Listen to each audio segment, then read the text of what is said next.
मृतापि तरुणातपं करुणया हरन्ति नृणाम् अभङ्गुरतनुत्पृशां बलयिता शतैर्विद्युतां कलिन्दगिरिनन्दिनी तटसुरद्रुमालम्बिनी मदीयमतिचुम्बिनी भवतु कापि कादम्बिनी।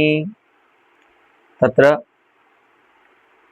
रसगंगाधरस्य पाठक्रमे द्वितीयानने जायमाने पाठे अर्थालंकाराणां निरूपणांगतया ससंदेहालंकारस्य निरूपणम् अस्माकं पाठविषयः अस्ति। तत्र अयम् अलंकारः ज्ञानरूपत्वात् क्वचिद् वाच्यः लक्ष्यः व्यङ्ग्यश्च भवति। सर्वेषाम् अर्थालंकाराणां प्रायशः वाच्यत्वं व्यङ्ग्यत्वं तु अस्माभिः बहुधा ज्ञातमस्ति, अतः तत्र नास्ति तथा नावीन्यं, परन्तु लक्ष्यत्वं कस्यापि अर्थालंकारस्य भवति इति अत्र कश्चित् विशेषः अस्य अलंकारस्य विषये पंडितराजेन बोध्यते। तद्वयं अद्य जानीमः। अद्यतनपाठस्य प्रथमा पंक्तिरस्ति लक्ष्यो यथा। अस्तु, साम्राज्यलक्ष्मीरियमृष्यकेतोः इत्यादि पद्यमद्य पाठविषयः अस्ति। तो इससे पहले हमने जो पाठ था उसमें ये जाना कि अभी तक जो आपने ससंदेहालंकार के उदाहरण दिए हैं उनमें किसी भी रूप में, जिस किसी भी रूप में हो, लेकिन तत्तद वाचक शब्दों के द्वारा संदिधिहे इत्यादि क्रियापद, संशय पद, है ना, तो इत्यादि पदों के द्वारा संदेह रूप जो अलंकार है वह वाच्य हो गया था। यहाँ पर संशय है, संदिधिहे है, संशय शब्द आएगा। तो क्रम से जो अभी आपने उदाहरण देखे हैं उन सभी में वाच्य था वो, ठीक है, उसके वाचक पद के द्वारा निवेदित होने से। अब वो लक्ष्य कैसे होता है तो बता रहे हैं, देखिए।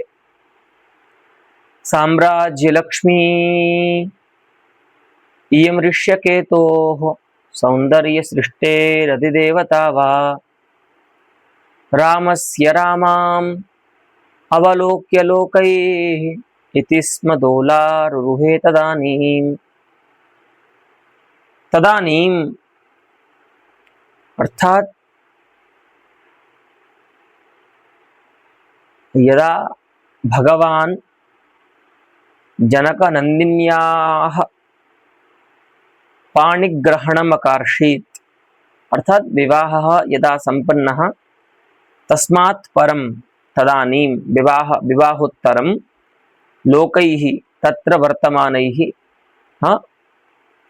विवाह उत्सवे वर्तमानैः लोकैः दोला इति दोलारुरुहे, इस दोला पर उनके द्वारा आरूढ़ हुआ गया, ऐसा ये रोह धातु का कर्मवाच्य का रूप है, ठीक है, जिससे रोहती बनता है और रुरूह बनता है लिट्लकार में परस्मैपद पद में, लेकिन ये लिट्लकार का कर्मवाच्य का रूप है तो रुरुहे बनेगा, ठीक है, रुरुहे, रुरुहाते, रुरुहिरे इत्यादि रूप चलेंगे। तो लोगों के द्वारा दोला पर आरूढ़ हुआ गया। तो दोला जो शब्द है वह आप जैसे हिंदी में जानते हैं झूला जो होता है ना, जिसपे श्रावण के मास में प्रायः हमारे उत्तर भारत में देखा जाता है कि जो भी स्त्रियां, मुख्य रूप से स्त्रियों के लिए है वो, तो वे आती हैं और उस पर झूलती हैं झूले पे। तो ऐसे दोला पर आरूढ़ हुआ गया, किसके द्वारा तो लोगों के द्वारा, मनुष्यों के द्वारा। अब कैसा वो दोला है तो बता रहे हैं, रामस्य रामाम अवलोक्य, मर्यादा पुरुषोत्तमस्य भगवतः रामाम अर्थात वधूम, ठीक है, भगवान की जो अब पत्नी है ऐसी सीता मैया को देख करके लोकैः दोलारुरुहे, अब वो दोला कैसी है तो बता रहे हैं, साम्राज्य लक्ष्मी इयम ऋष्यकेतोः, हाँ ऋष्यकेतोः अर्थात कामस्य, क्या ये कामदेव की साम्राज्य लक्ष्मी है क्या? हाँ माने साम्राज्य की शोभा है क्या ये कामदेव की? सीता जी को देख करके ऐसा लोगों में संशय हो रहा है। अथवा सौंदर्य सृष्टे अधिदेवता अखिलेस्मिन् जगति यावत् सौंदर्यमस्ति अथवा यावती सौंदर्यस्य सृष्टिरस्ति तावत्याः सृष्टेः इयम् अधिदेवता अस्ति वा, है ना? क्या ये उस सौंदर्य सृष्टि की अधिदेवता है क्या, मुख्य देवता है क्या? हाँ, तो इस प्रकार से दो संशय सीता जी में हुए, लेकिन उन संशयों को यहां पर संशय शब्द से नहीं बताया जा रहा है, दोला शब्द से कह रहे हैं कि इति रामस्य रामाम अवलोक्य इयं ऋष्यकेतोः साम्राज्य लक्ष्मी अस्ति वा सौंदर्य सृष्टेः अधिदेवता इति लोकैः दोलारुहे। ऐसा लोगों को इस प्रकार से लोगों के द्वारा झूले पर आरूढ़ हुआ गया। अब भैया झूले पर आरूढ़ होना सा क्या अभिप्राय है? यहाँ पर तो विवाह का प्रकरण है, झूला कैसे आया यहाँ पर? मुख्य अर्थवाद होगा और झूला शब्द का, दोला शब्द का अर्थ करेंगे यहाँ पर संशय। तो सादृश्य संबंध से यहाँ पर लक्षणा होगी दोला शब्द की संशय रूप ज्ञान में। कैसे? तो जैसे अब वो सादृश्य भी क्या है, उसके लिए साधर्म्य उसका प्रयोजक होता है, तो साधर्म्य होना चाहिए ना। तो साधर्म्य क्या है? तो उभय कोट्यालंबनत्व सादृश्य है, साधर्म्य है कि जैसे संशय में दो कोटियां होती हैं, संशय रूप ज्ञान दो कोटियों का आलंबन करता है, उसी रूप से जो झूला होता है ना, वो आपने देखा होगा, वो भी दो तरफ के जो भाग होते हैं, दो भाग, उनको लगातार उनको स्पर्श करता है, आगे जाता है फिर पीछे आता है ना।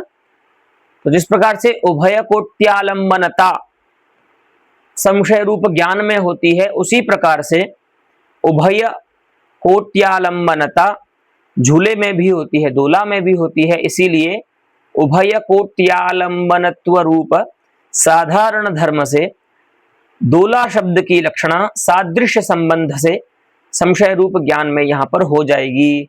तो क्या अर्थ होगा लक्षणा से कि लोकैहि इति संशयः रुरुहे, लोगों के द्वारा इस प्रकार के संशय पर आरूढ़ हुआ गया, माने इस प्रकार का संशय लोगों को हुआ।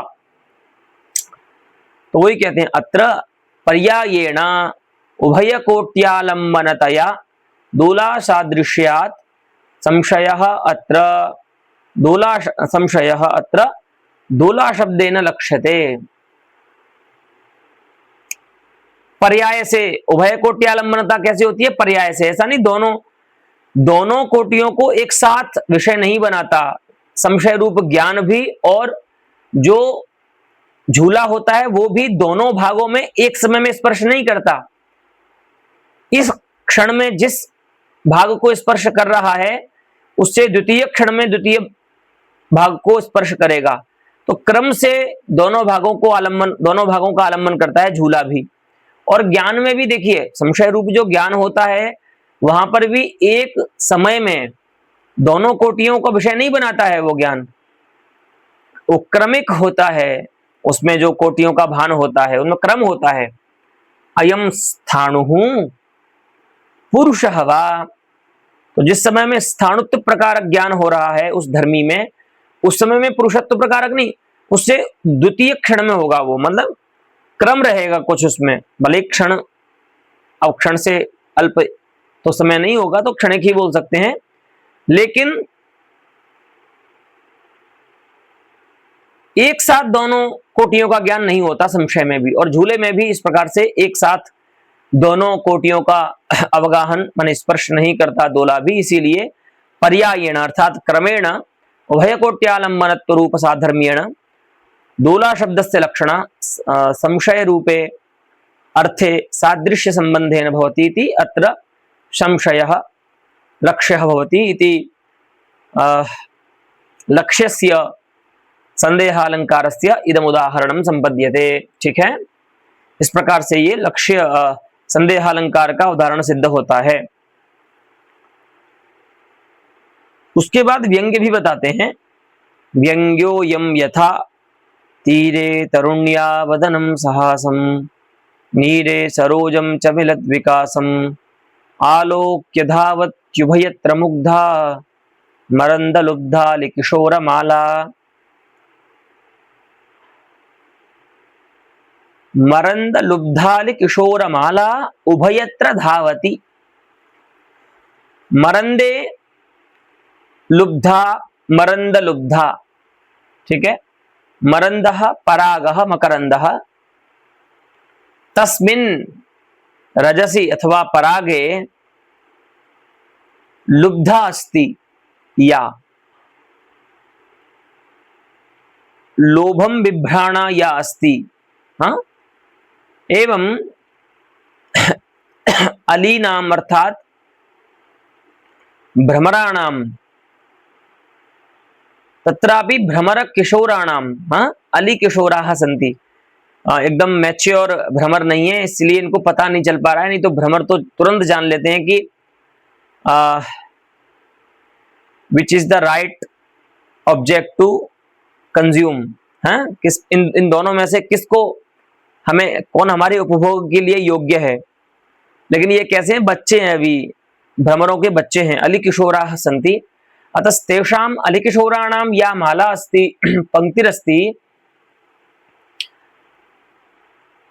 सा मरंदे लुब्धा अस्ति। अब वो तो इनका जाति, इनकी प्रकृति ही ऐसी, जाति में ही इनका वो है, गुण है कि जहां भी मरंद यानी पराग होगा वहां पर ये लुब्ध होंगे।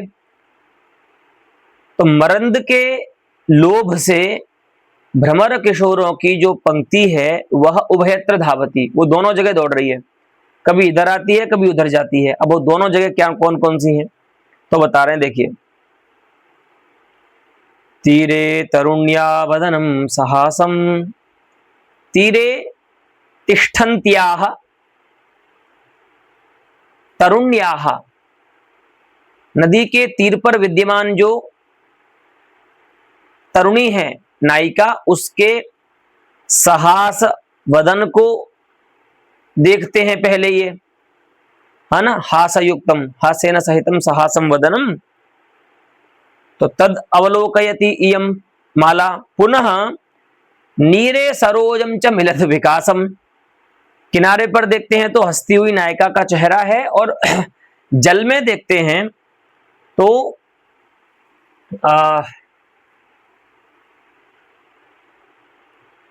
मिलद विकासम, विकास को प्राप्त करता हुआ सरोज है, खिलता हुआ कमल है। दोनों को देखकर नीरे विकसंतम सरोजम दृष्ट्वा आलोक्य तत्र तटे नायिकायाः सहासं स्मितं वदनं च दृष्ट्वा इयं भ्रमर शिशूनां या माला अस्ति सा उभयत्र धावति, तटे धावति क्वचित नीरे धावति, जले धावति। अस्तु, तो इस प्रकार से ये पद्यार्थ है। अब इसकी उपपत्ति देखिए। अत्र कमलधर्मिकः, तो आपको बताया था जहां पर भी आप संशय का विचार करेंगे वहां पर ऐसा एक धर्मिक करके पद आएगा। इसका मतलब ये समझना है कि संशय हो किस में रहा है, तो जिसमें संशय हो रहा है वो तो प्रकृत पदार्थ होगा और उससे अतिरिक्त का उसमें संशय होगा। तो यहां पर भ्रमरों को नायिका के मुख से कोई लेना देना नहीं है, उनको चाहिए कमल, क्योंकि वो मरंद में लुब्ध हैं, पराग में लुब्ध हैं। तो कमल में उनको संशय हो रहा है, इसीलिए संशय को कैसा कहेंगे हम? कमल धर्मिकः। कमलम धर्मी यस्य सह कमल धर्मिकः संशयः, अर्थात कमले जायमानः संशयः। ठीक है, कमल में होने वाला अन्य विषयक जो मिथ्या ज्ञान है। देखिए, कमल धर्मिकः अभेदेन संसर्गेण, अब चूंकि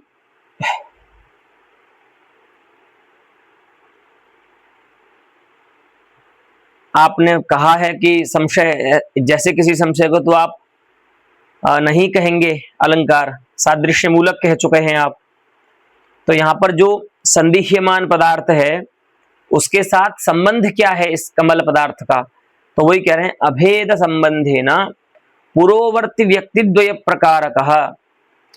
सामने जो दो व्यक्ति हैं, पुरोवर्ती जो दो व्यक्ति हैं, उसमें एक कमल पुष्प है और एक नायिका का वदन है। पुरोवर्ती व्यक्तिद्वय प्रकारकः, भ्रमरों की सामने जो उपस्थित हैं कमल और नायिका का मुख, उन दो व्यक्तियों के विशेषण वाला कमलमिदम इदम वा, कमलम इदम इदम वा, ऐसा संशय का आकार है। इति भ्रमरगतः संशयः व्यंग्यः, ऐसा भ्रमरों में होने वाला संशय व्यंग्य होता है। ठीक है, जो कि ज्ञान है तो परमात्मनिष्ठ होगा। अब हम जैसे बोलते हैं ना कि इसमें संशय हो रहा है, तो वहां पर यह समझना है कि इसमें संशय का मतलब ज्ञान है वो तो पदार्थ में तो कैसे होगा, लेकिन वहां पर उसका अभिप्राय यह है कहने का कि संशय में जो प्रस्तुत पदार्थ है, वास्तविक जो पदार्थ है जिसमें तदितर प्रकार ज्ञान हो रहा है, वो पदार्थ कौन सा है, माने उसका धर्मी कौन है, विशेष्य कौन है। ठीक है, तो इस प्रकार का संशय व्यंग्य होता है। ठीक है, कमल विशेष्यक पुरोवर्ती व्यक्ति द्वय प्रकारक कमलमिदम इदम वा इत्याकारकः संशयः भ्रमरगतः व्यंग्यो भवति।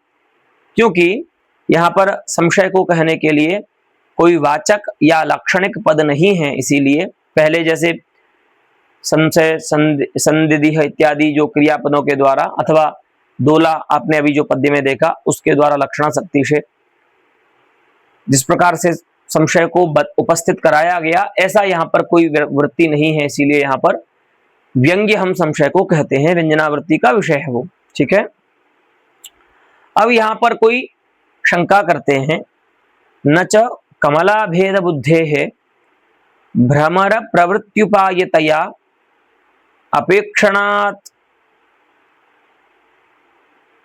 इदम पदार्थाभेद बुद्धि निरर्थिका।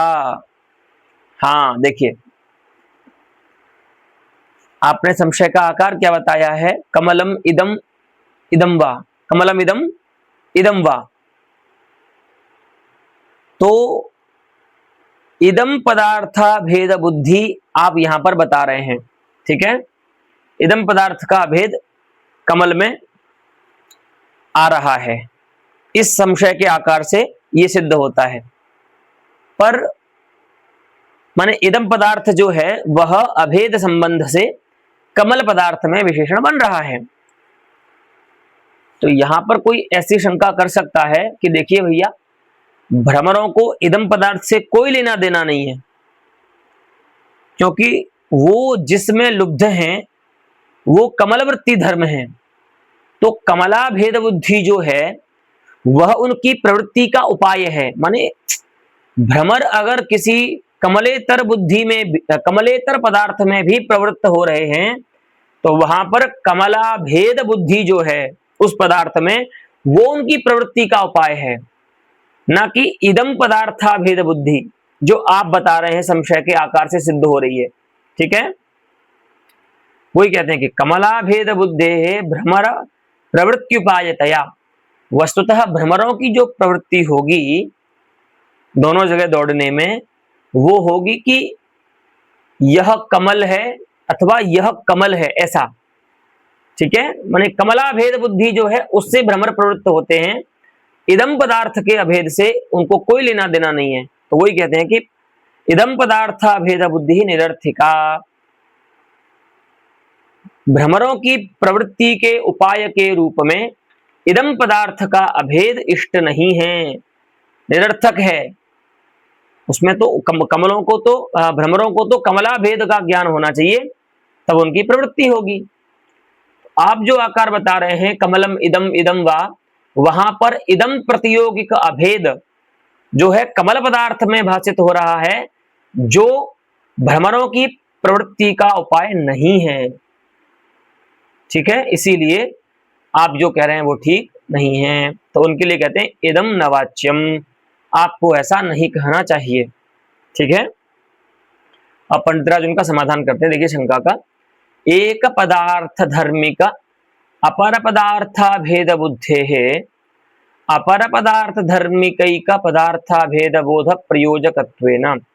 भैया आप ये समझो, जो शंका कर रहे हैं ना उनके लिए कह रहे हैं भैया कि जहां कहीं पर एक पदार्थ में अपर पदार्थ का जो अभेदक ज्ञान है, वह अभेदक ज्ञान, ध्यान देना शब्दों पर, एक पदार्थ में अपर पदार्थ का जो अभेदक ज्ञान है, यानी अपर पदार्थ प्रतियोगिक, एक पदार्थानुयोगिक जो अभेद बुद्धि है, वह एक पदार्थ प्रतियोगिक अपर पदार्थानुयोगिक अभेद की साधन होती है। ठीक है, प्रयोजक होती है। माने देखिए, अगर उदाहरण के लिए बता रहे हैं, ठीक है,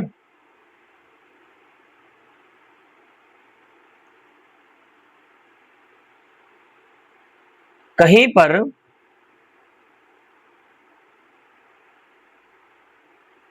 घट प्रतियोगिक पटानुयोगिक अभेद ऐसा मिलता नहीं है, अभेद ऐसा मिलेगा नहीं, लेकिन उदाहरण के लिए समझ लीजिए, घट प्रतियोगिक पटानुयोगिक अभेद जो है वह पट प्रतियोगिक घटानुयोगिक अभेद का प्रयोजक होता है। माने अगर किसी ने घट प्रतियोगिक पटानुयोगिक अभेद को जान लिया तो उसको पट प्रतियोगिक घटानुयोगिक अभेद का ज्ञान उससे हो जाएगा, उसको फिर उसको अलग से बताने की आवश्यकता नहीं है। वही कह रहे हैं, एक पदार्थ धर्मिक अपर पदार्थ प्रतियोगिक जो अभेद है, वह अभेद अपर पदार्थ, एक पदार्थानुयोगिक अपर पदार्थ प्रतियोगिक जो अभेद है, वह अपर पदार्थानुयोगिक एक पदार्थ प्रतियोगिक अभेद का प्रयोजक होता है। कहने का अभिप्राय यह है कि जिसका अभेद जिसमें जान लिया जाए, फिर विपरीत क्रम से अभेद का ज्ञान करने के लिए आपको शब्द से कहने की आवश्यकता नहीं है। तो जैसे मान लो आपने राम का अभेद अगर श्याम में जाना है, तो फिर श्याम का अभेद राम में स्वतः ज्ञात हो जाता है। तो वो जो पहले वाला अभेद है वही क्या करता है, द्वितीय अभेद का ज्ञान करा देता है। तो अगर हमने ऐसा कहा है कि इदम पदार्थ प्रतियोगिक अभेद जो है वो कमल में रहेगा, इसका मतलब ये है कि कमल पदार्थ प्रतियोगिक अभेद जो है वो इदम पदार्थ में भी रहेगा। तो आप जो कह रहे हो कि इदम पदार्थ प्रतियोगिक अभेद जो है वह भ्रमरों की प्रवृत्ति का उपाय नहीं है, ये हम भी मानते हैं, इसमें हमारी विमति नहीं है। लेकिन इस अभेद से कमल प्रतियोगिक इदम पदार्थानुयोगिक अभेद हो जाएगा, जिससे भ्रमरों की प्रवृत्ति हो जाएगी। ठीक है, तो यही बताया कि एक पदार्थ धर्मिक अपर पदार्थ भेद बुद्धे है, अपर पदार्थ धर्मिक पदार्थ अभेद बोध प्रयोजकत्वेन कमला भेद बोध साम्राज्यात। हाँ, तो कमला भेद का साम्राज्य हो जाने से, अर्थात कमला भेद के सिद्ध हो जाने से, तो आप जो कह रहे हो कि कमला भेद रहेगा ही नहीं, सो बात नहीं है। ये बात तो आपने जो बोली वो ठीक बोली कि कमला भेद बोध के बिना भ्रमरों की प्रवृत्ति नहीं होगी, लेकिन आप ये भी जान लीजिए कि भले कमलम इदम इदम वा इत्याकारक संशय हो रहा है, फिर भी वहां पर कमला भेद का साम्राज्य तो रहेगा ही। ठीक है, तो फिर संशय का आकार क्या बनेगा? आपने जो पहले संशय का आकार बताया है उसमें तो नहीं सिद्ध हो रहा ये। तो देखिए, इसीलिए दोबारा से परिष्कृत इनका उत्तर देने के लिए संशय का आकार बनाते हैं आचार्य दोबारा से।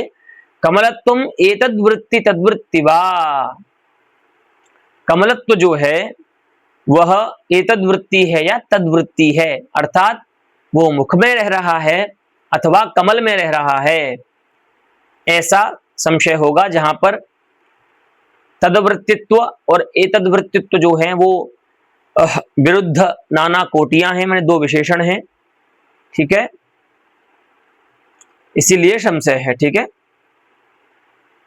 सोयम संशय ध्वनि ही, और यह जो व्यंग्य संदेहालंकार है वह अलंकार्य है, किसी अन्य व्यंग्य अर्थ का उपस्कारक नहीं है, इसीलिए हम यहाँ पर इसको अलंकार्य मान करके इस पद्य में हम ससंदेहालंकार ध्वनि ऐसा व्यवहार करेंगे। ठीक है, ऐसे तो आचार्य जगन्नाथ ये भी मानते हैं कि व्यंग्य होने मात्र से अलंकार के अलंकार ध्वनि व्यपदेश नहीं होता, वहां पर प्राधान्येन विद्यमानता का निश्चय होना आवश्यक है। यदि कश्चित् अर्थालंकारः प्राधान्येन विद्यते तदा सामाजिकैः तदा तस्य ध्वनि व्यपदेश हेतुता निश्चेतुं योग्या, अन्यथा अलंकारांतरस्य उपस्कारकत्वेन उपस्थितस्य व्यंग्यस्याप्यलंकारस्य अलंकार ध्वनि व्यपदेश हेतुता न भवति। अस्तु, चलिए अभी आगे देखते हैं।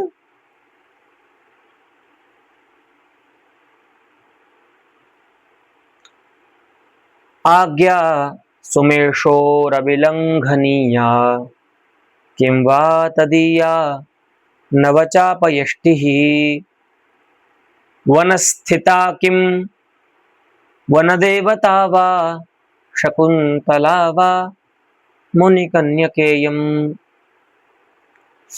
इदमपि पद्यं जनकात्मजायाः मातुः सीतायाः वर्णने उपन्यस्तं केनचित्। तो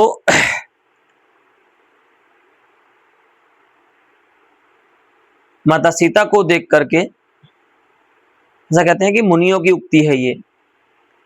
क्या कहते हैं कि इयम सुमेषोः अर्थात कामस्य अविलंघनीया लंघयितुम अयोग्या आज्ञास्ति। क्या यह कामदेव की अनुल्लंघनीय आज्ञा है? किं वा तदीया नवचापयष्टिः, अथवा कामदेव ने अपने धनुष को मॉडिफाई करने किया है, हाँ, उसको मॉडिफाई करके उसको जो चापयष्टि माने जो धनुष की जो डंडी होती है ना, जिसमें सूत्र बांधते हैं और फिर उसको प्रक्षेप करते हैं उसका बाण का, तो क्या ये नई मॉडिफाई करते हैं तो नई लगाएंगे धनुष में डंडी, तो क्या ये नवचापयष्टि है किसकी? तो तदीया एवं माने काम संबंधिनी एवं, तो क्या ये कामदेव की नई यष्टि है माने दंड है, धनुर्दंड है, धनुर्वल्ली है, ऐसा संदेह हुआ। फिर वनस्थिता किं वन देवता वा, क्या ये वनस्थित वन में रहने वाली कोई वन देवता है क्या? अथवा मुनिकन्यका शकुन्तला अस्ति वा, यथा वयं जानीमः महाभारते आदिपर्वणि तत्र अस्ति शकुन्तलोपाख्यानं। तत्र शकुन्तला नाम नायिका काचिदस्ति या कण्व ऋषेः कन्या आसीत्। तो सा मुनिकन्यका आसीत्, अतः कण्व सम्बन्धेन तत्र मुनिकन्यकात्वं शकुन्तलायाः आसीत्। तो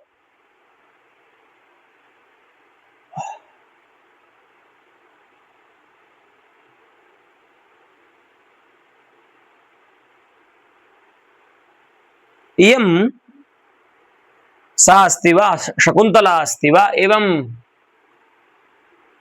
अनेके संशयाः अत्र अवातरन्।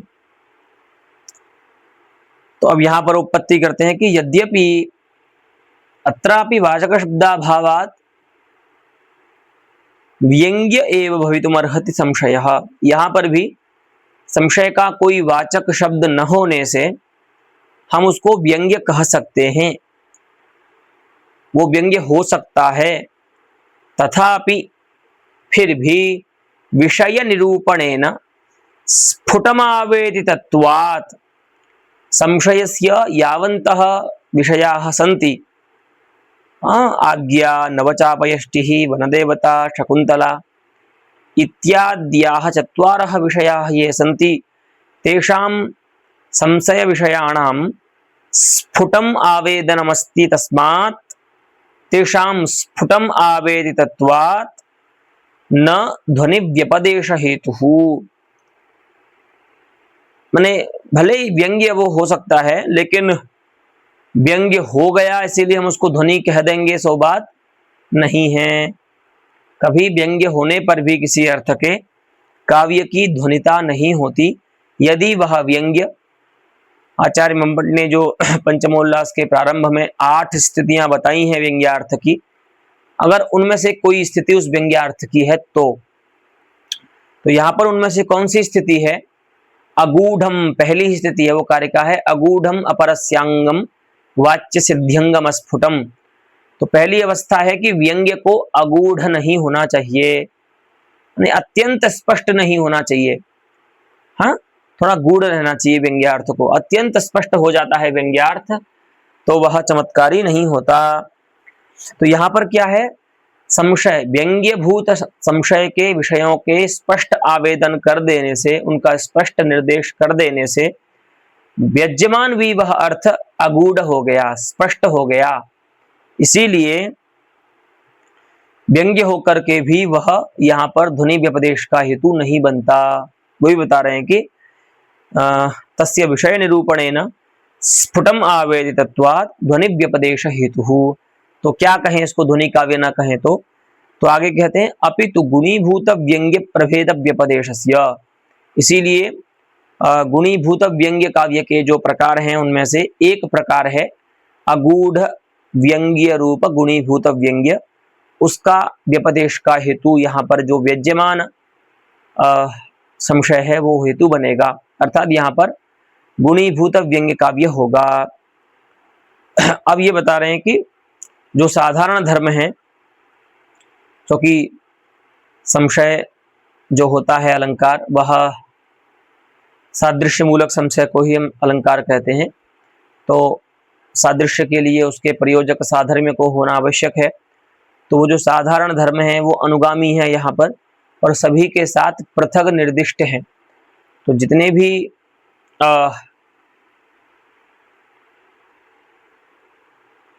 विषय हैं संशय के, माने सीता में, माने सीता रूप विशेष्य में जितने विरुद्ध नाना प्रकारों का ज्ञान हो रहा है, उनके साथ जो सीता का सादृश्य है उसका प्रयोजक जो साधर्म्य है वो अनुगामी रूप है। पहली बात तो ये समझ लीजिए, अनुगामी आप जानते हैं, आपने पहले भी पढ़ा है, ऐसा साधारण धर्म जिसका उपमान और उपमेय दोनों के साथ अन्वय हो, संबंध हो। तो यहाँ पर 4 उपमान हैं सीता के, सभी में जो अनुगामी साधारण धर्म हैं वो अलग अलग हैं। आज्ञा में अनुल्लंघनीयत्व है, वहाँ नावीन्य है, चापयष्टि में नावीन्य है, वन देवता में वनवासिता है, और वहाँ मुनिकन्यकात्व है। ठीक है, अब यहाँ मुनिकन्यकात्व कैसे आएगा, तो राजा जनक के लिए भी मुनि शब्द का व्यवहार आर्ष है, देखा गया है, इसीलिए उस व्यवहार से यहाँ पर मुनिकन्यकात्व जो सीता का है वो भी उपपन्न है। ठीक है, तो इस प्रकार से अनुगामी चात्र प्रतिप्रकारम अर्थात संशये विशेष्य भूतायाः सीतायाः यावन्तः नाम चत्वारः प्रकाराः सन्ति तावतां प्रकाराणां प्रतिप्रकारम अनुगामी धर्मः पृथक निर्दिष्टः अस्ति। अलग अलग सभी प्रकारों के साथ साधारण धर्म को, अनुगामी साधारण धर्म को बताया गया है। ठीक है,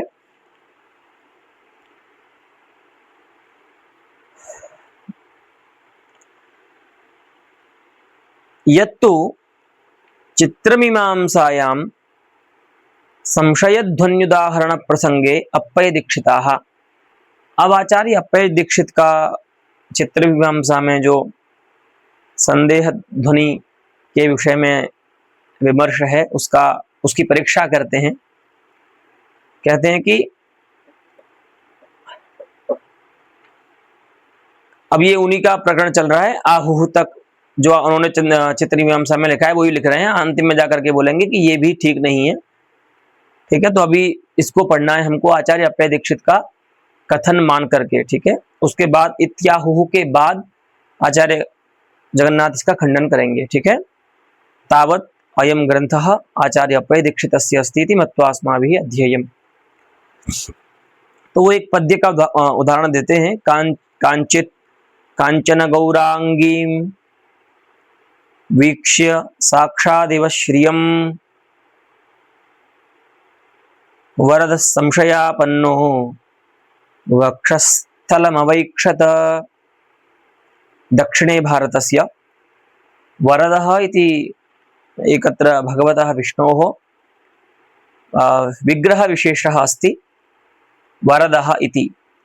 तो तत्र उत्सवस्य इदमस्ति वर्णनम। तो वहाँ पर क्या होता है, वरद माने भगवान विष्णु के एक विग्रह विशेष हैं।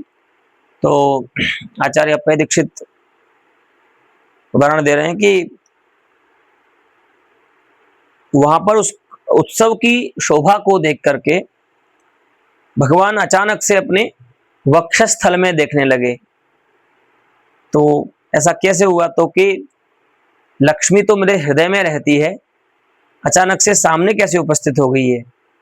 तो उस उत्सव की शोभा को देख करके भगवान ने, और उत्सव की शोभा को क्या माने, कांचन गौरांग, कोई स्त्री थी वहां पर, तो उस स्त्री को देख करके, और वो स्त्री भी कैसी थी, श्रियम इव साक्षात, साक्षात लक्ष्मी के समान थी। उस स्त्री को, गौर वर्ण वाली स्त्री को देख करके भगवान ने अपने वक्षस्थल को देखा। अवैक्षत, उपसर्ग पूर्वक इक्ष धातु का लंग लकार का रूप है। भगवान ने अपने वक्षस्थल को देखा। तो और भगवान भी कैसे हैं, तो संशयापन्न, संशयापन्न जो भगवान वरद हैं, वासुदेव हैं, उन्होंने अपने हृदय को देखा। इस प्रकार से ये पद्यार्थ है। तो उसमें उत्पत्ति बता रहे हैं आचार्य अप्पय दीक्षित। अत्र संशयस्य शब्दोपात्तत्वेपि तावन्मात्रस्य अनलंकारत्वात् तदलंकारता प्रयोजकस्य वक्षस्थले स्थिता एव लक्ष्मीः ततः अवतीर्य पुरः तिष्ठत्येवम् इति संशयाकारस्य वक्षस्थलमवैक्षत इत्यनेन व्यंग्यत्वात्। यहाँ पर थोड़ी सी समझने वाली बात है, थोड़ा घुमा दिया बात को इन्होंने। ये कह रहे हैं कि कभी भी संशय जो अलंकार बनता है, आचार्य अप्पय दीक्षित ऐसा मान रहे हैं कि कभी भी संशय जो अलंकार बनता है काव्य में, वह सामान्य संशय नहीं हो सकता। सामान्य संशय नाम यत्र विषयस्य धर्मिणश्च निर्देशः नास्ति अर्थात तस्य संशयस्य कोऽपि आकारः नास्ति तर्हि स संशयः अलंकारः भवितुं नार्हति। सामान्य जो संशय होता है वो अलंकार नहीं बन सकता, क्योंकि उसमें सादृश्य मूलकता ही नहीं आएगी। तो संशय को अलंकार बनने के लिए उसको यत्किंचित आकार से विशिष्ट होना चाहिए, माने उसका कोई आकार होना चाहिए। तो आकार का मतलब कोई उसका विषय होना चाहिए और कोई उसका धर्मी होना चाहिए। ठीक है, जैसे अभी सीता धर्मिक आज्ञादि विषयक संशय हुआ था, ऐसे कोई विशेष पदार्थ वहां धर्मी और विशेष पदार्थ कोई विषय जब बनता है संशय का, तो ही जाकर के वो संशय व्यंग्य माने अलंकार बनता है। तो यहां इस पद्य में क्या हो रहा है देखिए, यद्यपि संशय शब्द उपात्त है, जब संशय शब्द उपात्त हो गया तो आप इसको ध्वनि कैसे कह सकते हैं, व्यंग्य कैसे कह सकते हैं, है ना। संशय शब्देन निवेदितत्वात् संशयः अत्र वाच्यः। तो कहते हैं नहीं, आचार्य अप्पय दीक्षित कहते हैं कि सामान्य रूप से भले वाच्य हो गया, लेकिन उतने मात्र से उसकी अलंकारता नहीं होती। वो अलंकार कब बनता है, जब उसका आकार निर्दिष्ट होता है, कोई विशेष आकार होता है संशय में। तो संशय विशेष अलंकार होता है, सामान्य संशय अलंकार नहीं होता। तो आचार्य अप्पय दीक्षित ऐसा कह रहे हैं कि इस पद्य में वाच्य जो संशय है वह सामान्य संशय है, संशय शब्द के द्वारा जो कहा गया है, लेकिन वो जो संशय है उसको हम अलंकार नहीं मानते। तो भले वाच्य हो गया, लेकिन संशय अलंकार वाच्य नहीं है। ठीक है, तो आप अलंकार किसको मानते हो, तो उसको अलंकार मानते हैं जिसका कोई आकार होता है, माने कोई विषय विशेष वहां पर भाषित होता है विषय या धर्मी के रूप में। तो वो तो यहाँ पर व्यंग्य ही है। वही बताते हैं कि तावन मात्रस्य अर्थात संशय सामान्यस्य अलंकारत्वं नास्ति, तावन मात्रस्य अनलंकारत्वात्। तो भले वाच्य हो जाए, लेकिन जो वाच्य हो रहा है उसको हम अलंकार नहीं मानते। तो आप अलंकार किसको मानते हो, तो अलंकार प्रयोजकता जो संशय में होती है उसको करता है संशय का आकार। तो जब तक आप संशय का आकार नहीं बताओगे तब तक संशय अलंकार नहीं बनेगा। तो आकार कब बनता है, जब इति इत्यादि शब्द जुड़ते हैं संशय के साथ। आया था ना, इति स्म लोकैहि दोलारुहे तदानीम। तो इति आदि शब्द जब लगते हैं तो आकार बनता है संशय का। अब यहां पर तो ऐसा कुछ है नहीं। देखिए, वरद संशयापन्नो वक्षस्थलमवैक्षत, कैसा संशय हुआ, क्या हुआ, ऐसा तो कुछ बताया नहीं, तो आकार नहीं बना। तो जब आकार ही नहीं बना तो भले वाच्य हो जाए संशय के द्वारा संशय अर्थ, लेकिन वो अलंकार नहीं है। तो अलंकार बनाना है तो वाच्य उसको आकार बनाओ। तो आकार कब बनेगा, तो इस प्रकार का आकार बनेगा जो बता रहे हैं कि वक्षस्थले स्थिता एव लक्ष्मी। भगवान वरद को क्या ज्ञान हुआ कि मेरे वक्षस्थल में रहने वाली जो लक्ष्मी थी वह लक्ष्मी ही ततः अर्थात मम वक्षस्थलात् मम वक्षसः अवतीर्य, वहां से आकर के, वहां से प्रकट होकर के पुरः तिष्ठति, मेरे सामने खड़ी है। इति, अब देखो आया ना इति, अब आकार बनेगा। इति एवं संशयाकारस्य, तो ये जो संशय का आकार है ये उसमें अलंकारता का आधान करता है। अलंकारताम आधत्ते अयम संशयाकारः। तो ये जो संशयाकार है वक्षस्थलमवेक्षत, वो तो इस वाक्यांश से व्यंग्य हो रहा है ना, कि भगवान ने अपने वक्षस्थल को देखा। तो भगवान ने वक्षस्थल को क्यों देखा, क्योंकि उनको ये संशय हुआ कि क्या ये वही लक्ष्मी है क्या जो मेरे वक्षस्थल में रहती है और वही आकर के सामने प्रकट हो गई है, इसीलिए उन्होंने वक्षस्थल को देखा। तो वक्षस्थलमवेक्षत इस वाक्य अंश से ये जो हमने आकार बताया है आपको यहां पर संशय का, वो व्यंग्य होता है। तो अब ध्यान दीजिए, संशय में जो अलंकार होता है वो आकार होता है, और आकार यहां पर व्यंग्य हो रहा है। तो इसको क्या कहेंगे कि यहां पर संशय अलंकार भी व्यंग्य हो रहा है। इस प्रकार से आचार्य अप्पय दीक्षित इस पद्य में संशय अलंकार ध्वनि मानते हैं। ठीक है, वही कहते हैं कि वक्षस्थलमवैक्षत इत्यनेन व्यंग्यत्वात् संदेहालंकार ध्वनि अत्र इति। यहाँ पर क्या है? संदेहालंकार ध्वनि है। अस्तु, तदस्तु एतावता अलम् अद्यतनपाठेन। पुनः अस्मिन् वचसि स्वस्य आचार्यः एकं दृष्टान्तम् आपादयिष्यति, यत्र एकः व्यभिचारी भावः शब्देन उपात्तोऽपि तत्र व्यङ्ग्यः उच्यते, व्यङ्ग्यो भवति इत्येवं कुमारसम्भवस्य एकं पद्यम् आचार्यः एनं स्वसिद्धान्तं दृढयितुम् उदाहरिष्यति। तच्च वयम् आगामिनि पाठे ज्ञास्यामः। अस्तु।